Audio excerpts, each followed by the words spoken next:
It brings me to that point where I wanted to talk about a bit earlier about how everything happens for a reason, and that was a really hard thing for me when this first happened to hang on to that belief. I've really clung to that belief for a long time, Mm-hmm. Yep. and when this first happened, that was really difficult for me to hang on to, but not quite so difficult as it was for many of our family members to hang on to their other religious beliefs. Yep. People were questioning God. How can God do this? How can God take a child? She's just Why would innocent, he yada do yada. this? Why are we hurting? And why did this happen? And oh, bet it goes beyond that. And see, I didn't question like that because for me, it wasn't that God took this child because I didn't believe that God had taken this child. Ashley and I made this decision before we got here. We knew that she wasn't going to be here long before we came to this earth. Right. And she could have been outside playing and had this happen, or she could have been in the bedroom and stuck her finger in a light socket, and it was still going to happen. Yep. I agree. And that was probably a big thing for me in getting through this, because one of the big things you go through, especially with a loss like this, but in any kind of loss or grief, is the what ifs. Yep. I agree. And the what ifs are so scary and unhealthy, by the way, but you're going to do it. You're going to go through, what if I had done this differently? What if I'd have stayed outside with them? What if I had not let them go back out and play? Oh, I What if know. I had whatever? What if any, what if this, what if that? But you know what? For me, the what ifs I got through them really quickly because I knew that no matter what if I did anything, something would have happened, that this still would have happened, Yep. because I believe everything happens for a reason and a purpose, and it's going to happen no matter. Yep. And I truly believe that too, honey. You know that. I know. I really, really do. I truly believe that one. Because, I don't care what anybody says. If it's our time, it's our time. But when something like this happens, and whether it's fresh or not, a lot of people can't hear that. Yep. They don't want to hear that, and they absolutely can't at the very moment that you're trying to talk to them about it, because it's painful to think of that way. But it's painful no matter how you think of it. Yep. I And totally I say agree. this: find a belief that you can cling to, Yep. whether it makes sense or not at that point. Yep. Find something you can cling to get you through it, Yep. because you need to survive. I believe that, we're left behind, if you want to say it that way, for a reason. I experienced this for a reason. I experienced this so I could move forward in my own path, Yep. so that I could share these things with other people, and so that I could be here for other people who have to And experience it. just perhaps we can teach others. Hi, caller. Hello, how are you? I'm doing fine. And who's calling? Good. Oh, this is Dream Chaser. Hi, Dream. How can we help you, Okay. my darling? Okay.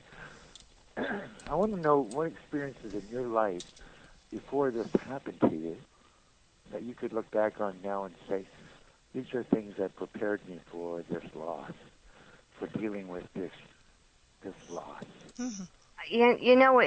That's a really good question, but quite honestly, I don't know that I could look back and say that there's anything that can prepare you for a loss like this.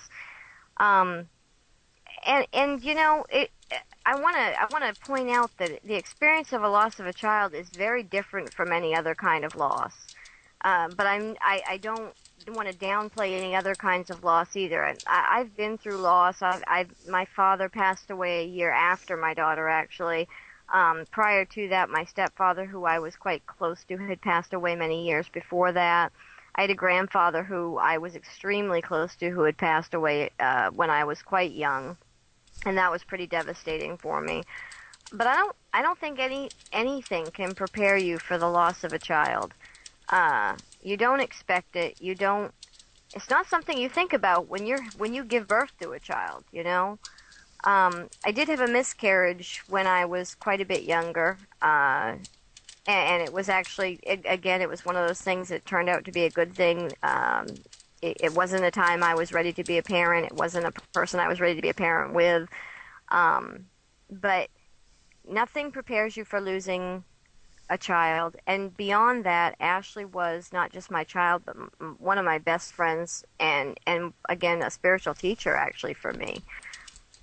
So I can't really say that anything prepared me for it. Probably why I spent 3 years on autopilot, quite honestly. I have to say I was pretty angry at myself for being on autopilot for so long. And that took me a long time to come to terms with as well. Um, On the other I, hand, when you went off, you went off. yeah, yeah. No, well, I don't know. When I came off autopilot, you have to understand that for 3 years after she passed, I really was on autopilot, and I don't remember a lot of that time, and it was really slow coming up out of that for me. Um, and there's been a lot of repercussions in our family that have lasted because of this loss, and we're just starting to really crawl back up out of that hole that kind of got dug because of it. Um, and really, no, I don't think I came out of it quickly. I think it was a really slow climb for me. Um, but I know that it happened for a purpose. I think the only thing that really got me through this wasn't anything that prepared me for it, but it was because of my own personal spiritual beliefs. And I guess, if anything, looking back, that's what prepared me. Because I had spent such a long time on a spiritual journey. Excuse me, Tracy. Maybe I phrased that question wrong, or maybe you misunderstood me. It wasn't about preparation for it. It was about anything that may have happened in the past that helps you deal with it. You know, I don't think anything can prepare you for it, no. But really what I wanted to know was, like, you know, as you say, your spiritual background, other losses, you know, something that, you know, helped you to deal with it. And you could look back on it and say, well, you know, I could sort of apply this to this. You know, this will help me move forward. Because you know, it's a loss. You know, Yeah, and I really think that was my spiritual belief stream. I think that what really pulled me through, beyond the fact that I had two children that I had to continue to live for, you know, and that's a big thing too. And that was a big part of it. But it really was my spiritual beliefs. It was, okay, now I've got to look back and say, here's the things I've said I've believed for the last 15 years.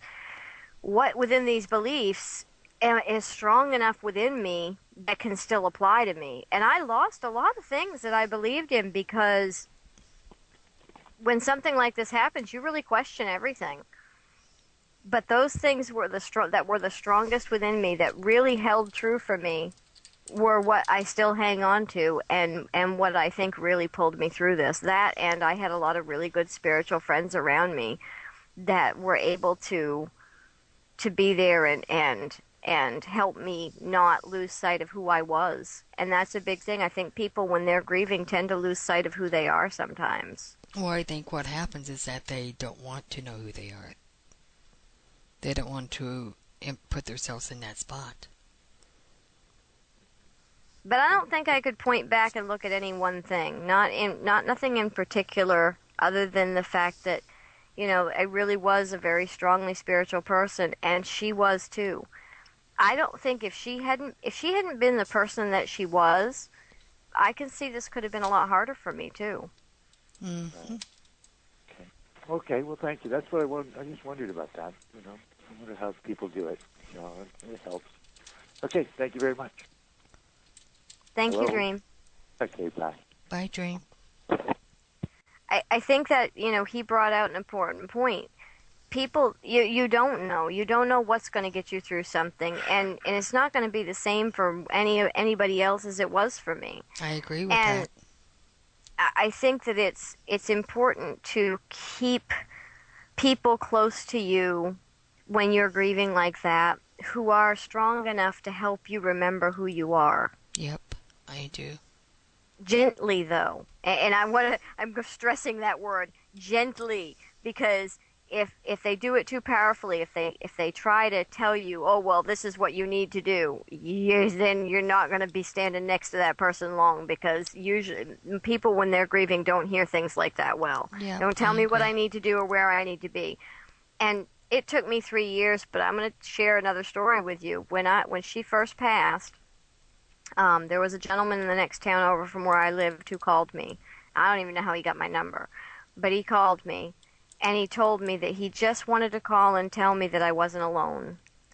And apparently, and I didn't even know this story, apparently 3 or 4 years before my daughter's accident, his little 5-year-old girl had been hit and killed by a dump truck. Yeah. And But see, people that share these experiences, honey, do reach out. They find you. they do, but it had been, I want to say, 4 or 5 years between the time of his daughter's death and my daughter's death. Right. And he still visited the grave every day. His daughter's room was still in pristine condition. He was by himself. He didn't have somebody to stand by him. His wife wasn't with him any longer. I think his wife and him had split up due to the death of the child, which happens quite often, by the way. A lot of couples don't survive this. Yes, As I know, far honey. as They a don't. couple. They really don't. They split up. They get a divorce. They can't Yeah. handle the grief. I was really fortunate. John and I were very strong together, and we were able to become stronger through this. I totally agree with which that, is honey. quite a miracle. But everything that he had said to me, I felt compassion for him, and I was grateful that he called to let me know I wasn't alone.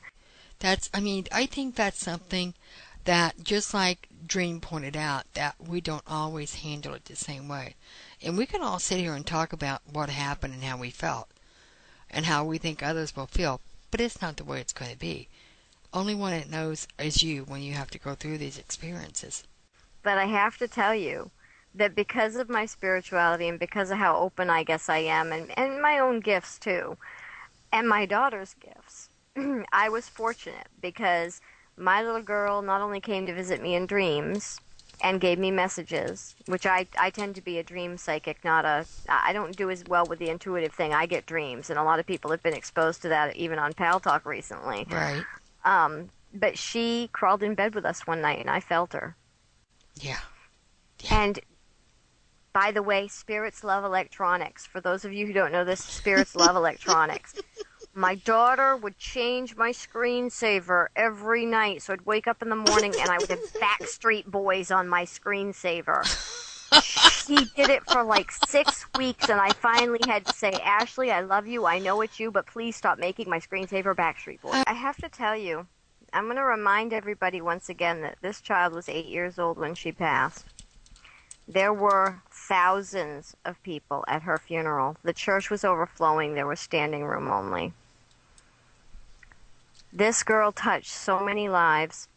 There were kids all the way from kindergarten through 12th grade who went home from school the day that the announcement went out because they were just sick and they couldn't handle it because they knew her and she had touched them in some way.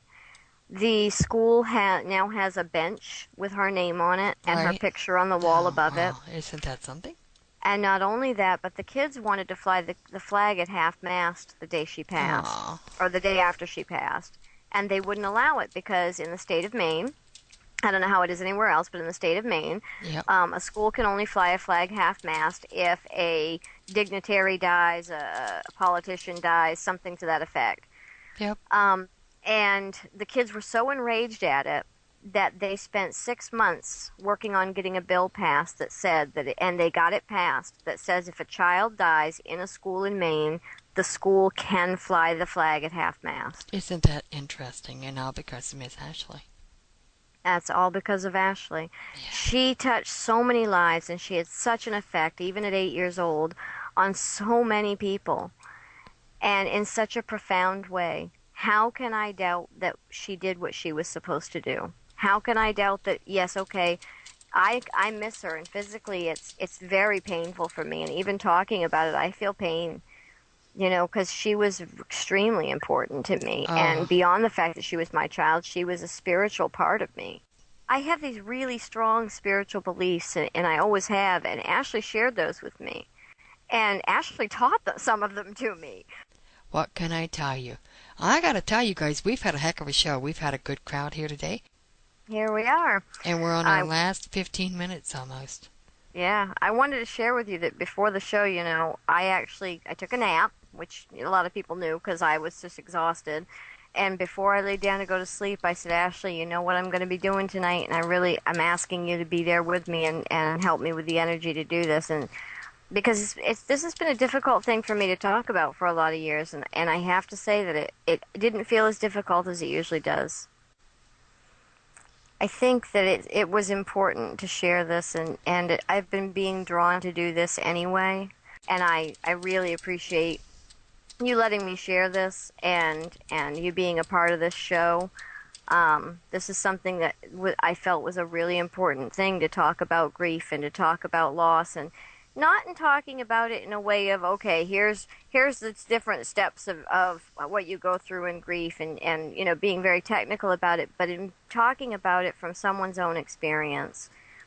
And yes, some of you may have lost fathers, mothers, spouses. I actually have a couple friends who've lost spouses, grandmothers, things like that, and you may not be able to relate to the idea of losing a child, but at the same time, in a way, you can, because that loss it may be different for you, but it's still loss. Yeah, I agree.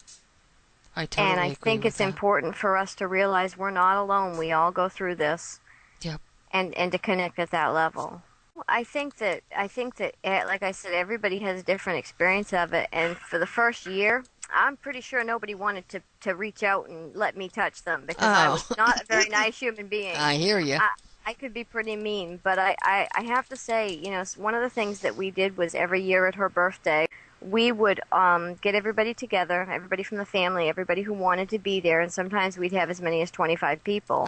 And we'd have a birthday cake, and we would have helium balloons, and everybody would write a letter to Ashley and tie it to a helium balloon and let it go. Yeah, there you go.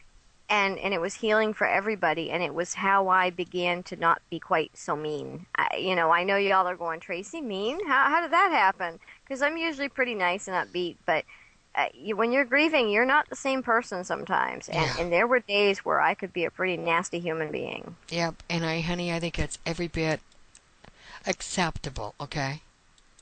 And I think more than, and I think if nothing else, we're bringing that to light with this show, that, it's okay. It's all right for you to have been that way. You know that. I heard someone earlier say, why cry? I don't remember who said this, but why cry over someone who's gone when they're not really gone? But I got to tell you, you're human. Oh, yeah. And just because we know as spiritual beings that these spirits are still here among us and they're still here with us, that doesn't change the fact that you have an empty space in your human existence. I have an empty space. I miss that child terribly. I miss the fact that I didn't get to see her go to prom. I didn't get to see her go on her first date. I won't get to see her get married. These are things that I am greatly, sometimes I feel that I was robbed of. Yeah. Because I lost the experience of having a daughter. Yeah. But at the same time, yes, I know that she's here. I know she's with me in another way. But that doesn't change the fact that it's perfectly okay that on her birthday, on the day of her death, I cry hysterically. I am a mess. Yeah. Heaven help you if you get near me on that day, because I'm a mess. Well, even now. I can certainly relate to that, honey. And it's okay to be a mess. And that's something I want people to understand. It's okay to be a mess. You know what? You're human and you have to experience those emotions. And when you don't and you bottle them up, you create disease in yourself, and that's definitely not something that your loved one wants to have you have to go through. Yeah. But you absolutely need to grieve. Let yourself have that time. Go through the shock. Go through the pain. Let yourself get angry.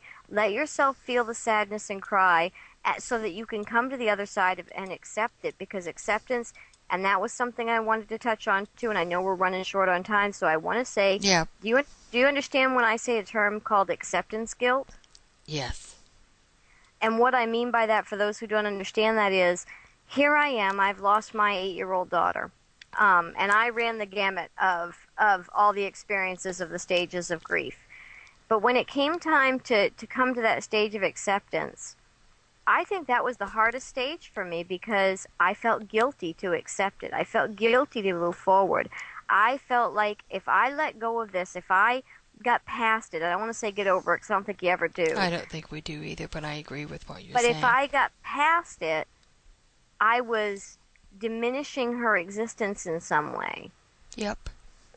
And I need people to hear me say that is not the case, that your loved one doesn't want you to forever stay in this state of grief just so you don't diminish their existence. Yep. Because by accepting it and moving forward, you are not diminishing who they were. You are not diminishing their existence. You are simply accepting that you will see them again someday. You're through this experience, and it is time for life to once again begin. Yep. I think this experience really left me with the understanding of what people mean when they say be in the moment now. Yep. Like I said, more than we accept in life. Because if I lived in the moment of if I lived in my past, can you imagine how depressed I would always be? How sad I would always be? Yeah. If I tried to live for what's going to happen tomorrow, do you imagine how scared I would always be? Yep. I was so blessed with her, You really, Again, really were. I'll say it again. She wasn't just my daughter. She was my best friend, and she really was a spiritual teacher for me, even before she passed, and she still is. But before she passed, she brought so many messages to this earth with her, and she shared so much with so many that I just was so blessed to be the one to bring her into this world, because she was coming no matter what, I just got lucky to be her mother. Honey, thank you. I want to bless you and say thank you. This is it. Everybody, life, love, and blessings. Namaste.